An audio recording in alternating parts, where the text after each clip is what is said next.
Hi everybody, my name is Sam Pedro. In today's video, I'm going to be discussing the book The Gods Themselves, which was written by Isaac Asimov. And today I'm just going to quickly review the book, and I won't be giving any spoilers away.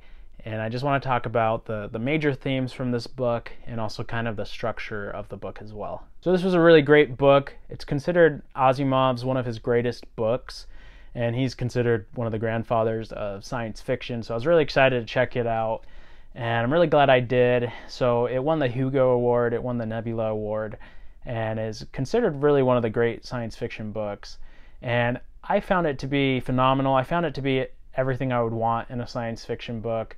It was smart, it unfolds well, it talks about real world problems and kind of shows maybe the stupidity of how we approach real world problems sometimes. But anyways, now I want to kind of talk about the main theme from the book, and that's really environmental issues and how humans approach those issues. And it has a lot to say here without really trying to push an agenda on you. Basically, he's using the lens of science fiction to discuss environmental issues. And so how he does that in this book is, in the gods themselves, the world that they live in, scientists have found this unlimited access to energy. They've been able to make energy free, and they basically have unlimited access to it. But there is a cost to having unlimited free energy, and so really the book is trying to explain that other cost and what that actually means on society. He's pretty blunt at times, like just looking here, this is kind of the intro. He says this book is to mankind and the hope that the war against folly may someday be won after all.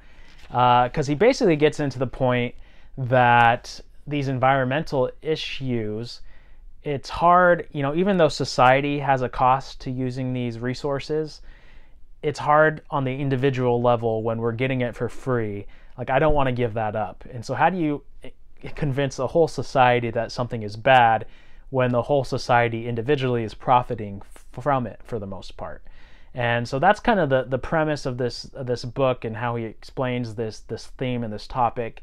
And so the whole book is about that. And it shows kind of both sides, the cost of the energy and also the use of the energy and how it's transformed their world. So again, kind of the main theme here is that individuals are more concerned about their own comfort and maybe even their own safety than society's comfort or safety at large. And so even though it's harming the society, at least I'm comfortable as an individual. That kind of leads me into how the book is actually laid out. So there's 3 sections. There's a part 1, a part 2, and a part 3. But each section is part of I believe it's a poem. And that poem is Against Stupidity, the Gods Themselves Contend in Vain. And so part 1 is called Against Stupidity, part 2 is called The Gods Themselves, and then part 3 is Contend in Vain. And that's kind of, I think, again, his message that we're kind of fighting against stupidity here. At least that's how he feels that we approach some of these environmental issues. But I found the structure of the book to be really interesting. So part 1, I loved the pacing of part 1. And again, I'm not going to go into spoilers or into too many details. I'm just going to talk about the structure themselves of these sections. But part 1, the pacing was great. I was really into it. I felt like I had, new ideas entering into my head. It was almost thrilling to read through it. I was excited. And then part 1 ends and it's unresolved. And then we moved into part 2 and it takes a complete different turn. It's completely different from part 1. And it's almost hard to explain how different it is from part 1. And as I was reading, I was probably 20-30 pages into the second section, and I just remember thinking, like, why are we here? Why did we make this turn? I almost felt like it was appalling that part 1 was so good, and then we made this turn, and we're spending time over here. And I was almost offended. I did not like where we were.